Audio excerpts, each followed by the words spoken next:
ka munang mag-a-assume na may malala kang sakit. So ayan yung unang-una mong gagawin. Magpa-check up ka muna para nang sa ganun malaman mo kung ano talaga yung totoong nararamdaman mo. At kung mai-confirm man ng anxiety disorder, ipanatag mo sana yung isipan mo na anxiety disorder lang yan. At i-accept lahat ng sintomas. So counting share na rin, no? Marami kasi talaga nag-aagam-agam, no? About sa mga nararamdaman nila. Opo, napakarami po talagang sintomas kasi pagdating kay anxiety disorder. Daraan yung buwan, di ba? Kunyari, isang buwan, pangalawang buwan ka pala nagsasuffer, or mga months ka palang nagsasuffer niyan. Talagang madidiscover mo yan. Yung mga iba't ibang sintomas, unti-unting magpaparamdam sa'yo yan. Napakarami sintomas, unti-unting magpaparamdam sa'yo, and then makakabisado siya ng katawan mo kasi araw-araw mo siyang nararanasan. Katulad ng ma-share ko na lang din yung mga naranasan kong sintomas. Talaga ang pinakamatinding sintomas at pinakamatagal na sintomas na naranasan ko talaga yung pagkahilo talaga. Yung pagkahilo na para kang magko-collapse, para kang matutumba. At pag nagpadala ka ron, dumudoble yun. Lalong bibigat yung ulo mo, kasabay na yung batok, feeling mo high blood. Tapos kasama dyan yung parang astigmatism sa mata. Talagang dyan mararamdaman mo lahat ng yan. Yan, na-share ko lang din yan. Hilo talaga yung pinakamatagal na sintomas na naranasan ko, guys. Darating yung mga araw at buwan, makakabisado yan ng katawan nyo eh. Hanggat sa may accept nyo na lang siya sa sarili nyo. Meron naman kasi mga binibaby yung sarili nila. Kumbaga yung daing sila ng daing. Sana man lang, although naranasan din naman talaga natin na mag-worries about sa anxiety disorder, pero sa araw-araw na ipinaranas sa atin yun, nakabisado naman natin sa tulong ng ating sarili, sa tulong ng ating sa araw-araw nating na-experience, nakakabisado na ng katawan natin. Siya na rin yung nag-a-adjust na parang sinasabi ng katawan mo, kabisado na kita. Wala, araw-araw naman kita nararanasan, wala naman nangyayari sa akin eh. Hanggat sa siya na lang yung magiging, okay fine, may sintomas na naman na ganyan, okay fine. Parang i-acknowledge na yun ng ng isipan mo, ng katawan mo, i-acknowledge na yun ng ganito kasi nangyayari sa akin na tawag dito. Nung una talaga, yung mga sintomas talaga, natatakot ako kasi hindi kabisado ng katawan ko, first time ko maranasan eh. Pero sa araw-araw ko siya nararanasan na. Nagkaroon na ako ng knowledge, tapos in-acknowledge na rin siya ng isipan at katawan ko na naranasan ko na to dati, baliwala to. Hindi naman ako mamamatay dito. Hanggat sa araw-araw mo yung mga kasanayan, doon naman unti-unting bibitaw yan, yung mga sintomas na yan. Pero kung araw-araw kang dumadaing, no? Binibaby mo yung sarili mo, konting sintomas lang na maramdaman mo, ayan na, bumibigay ka na kagad. Kumbaga, nagpapanik ka na kagad. Ayan. Pinanghihinaan ka na kagad ng loob. Sinusunod na kagad ng utak mo yun. Kumbaga, ito na naman siya. Nagpadaig ka sa takot. Ayun lang yan. Takot kasi pinagmumulan ng lahat, no? Pero once na ibaling mo yung isipan mo sa iba, o kaya once na mo lang yan, i-accept mo lang lahat ng sintomas na yan,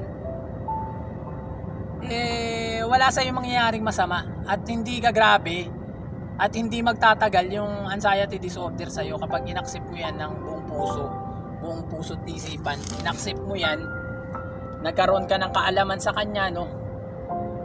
Na walang mangyayari sa akin, naranasan ko na to dati.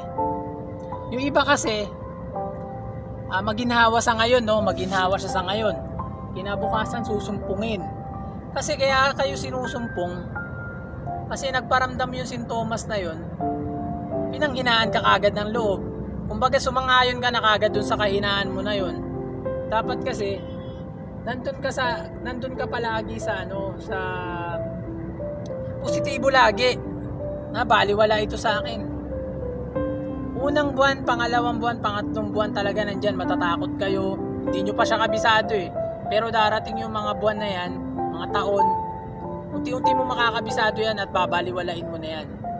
Kunyari, dati hindi ka makapamalengke, mag-isa, takot na takot ka kasi baka may masamang mangyari sa'yo sa labas, wala kang kasama, takot na takot ka. Magugulat ka na lang isang araw, mahaharap mo na yan, yung mga takot mo na yan, baliwala na sa'yo yan, wala na yung worries. Makakapamalengke ka na mag-isa, na wala nang pag-aalala. May mga kondisyon yan, syempre. Kailangan harapin mo yung takot mo talaga. Unti-unti mong harapin. Pero kapag hindi mo hinarap yan, patuloy kang lilinlangin, tatakutin, lulukuhin ng anxiety disorder mo. Ganyan po talaga yan. So, sa umpisa lang po talaga yan, yung mga takot nyo na yan, sa umpisa lang yan. Yung mga sintomas na mabibigat na kala mo meron ka ng malubhang sakit, dala lang naman ng anxiety disorder yan. So, back to tayo sa kanina, sa nag-comment sa akin. So, yun kuya, unang-una mo talagang gagawin talaga, magpa-check up ka muna. Nang sa ganun, malaman mo talaga.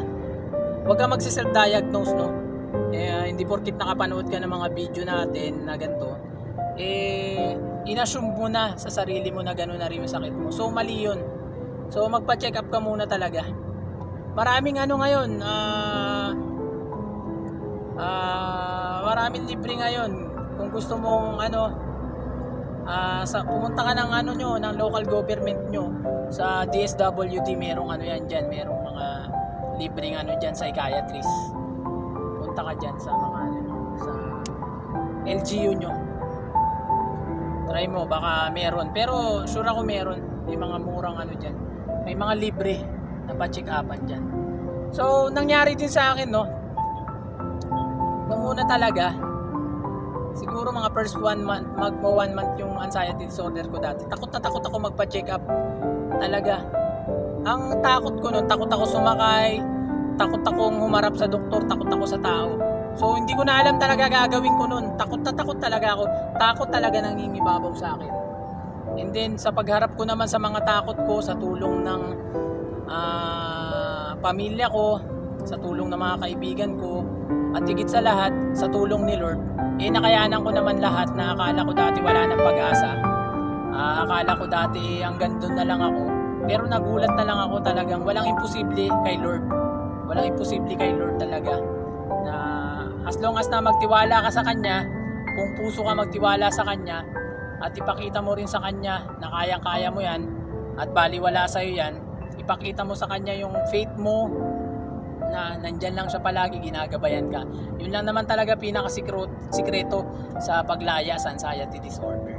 So yun lang guys, at kailangan din natin magpahinga, dahil bukas straight duty tayo, mamayang gabi pala, straight duty tayo, magmula ng 6 AM, mag-out na ako nyan 6 PM na ng gabi, so straight duty.